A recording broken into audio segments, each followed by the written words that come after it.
दोस्तों, आज फिर आपके सामने मैं एक शिक्षाप्रद कहानी लेकर आया हूँ। एक नदी के किनारे एक पेड़ था जिस पर एक बंदर अपनी बंदरिया के साथ रहता था। एक दिन भविष्यवाणी हुई कि आज रात 2 बजे इस नदी में जो छलांग लगा देगा वो राजा बन जाएगा। शाम हुई, बंदर सो गया, लेकिन बंदरिया के आंखों से नींद गायब थी। बंदरिया सो नहीं पा रही थी। उसको लग रहा था कि भविष्यवाणी जो हुई है, अगर मैं 2 बजे रात को छलांग लगा दूं तो मैं रानी बन जाऊंगी। और जैसे ही 2 बजा, बंदरिया ने नदी में छलांग लगा दिया। बंदरिया क्या देखती है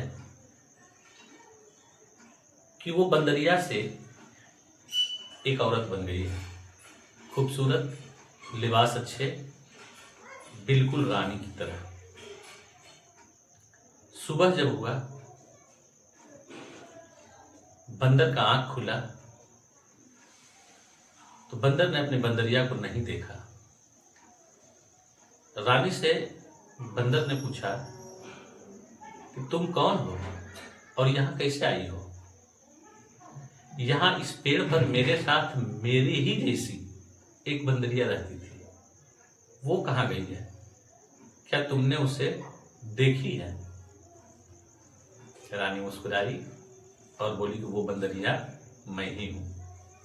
तो भविष्यवाणी हुई थी, रात को 2 बजे मैंने नदी में छलांग लगा दी और मैं रानी बन गई। बंदरिया ने बंदर से पूछा कि लेकिन ये भविष्यवाणी तो तुमने भी सुनी थी, फिर तुम क्यों छलांग नहीं लगाए? बंदर बोला कि मुझे लगा कि छलांग लगाने से कौन राजा बनता है, ऐसे तो बहुत लोग कहते हैं। इस पर बंदरिया ने जो जवाब दिया उसको सुनिए और अपने अंदर झांकिए। बंदरिया ने कहा कि अगर नदी में छलांग लगा देते और राजा नहीं बनते तो बंदर का बंदर रहते। इसमें हर्ज क्या था? इसमें बुराई क्या था? इसमें हम क्या खो देते? और अगर बन गए तो बन गए। आज हमारे जीवन में भी यही हो रहा है। कामयाबी हमसे चंद कदम की दूरी पर है, लेकिन हम चंद कदम नहीं बढ़ा पा रहे हैं। हम अपने पैर को पीछे खींच ले रहे हैं। और भविष्यवाणी तो मेरे साथ भी हो रही है। कभी माँ करती है, कभी बाबूजी करते हैं और कभी गुरुजी करते हैं।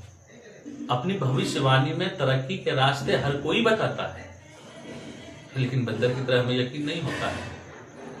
और जो यकीन कर लेता है अपनी माँ की बात पर, अपने बाबूजी के बात पर और अपने गुरुजी के बात पर, वो कामयाब हो जाता है।